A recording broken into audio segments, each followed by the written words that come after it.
Yung babaeng matapang ang mukha, maldita, topakin at selosa.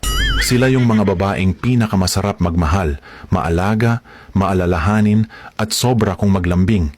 Iiyak lang yan sandali, punas luha, tapos na. Pero huwag na huwag mo silang lolokohin. Dahil kapag sila ang nasaktan, pati demonyo napapasaludo.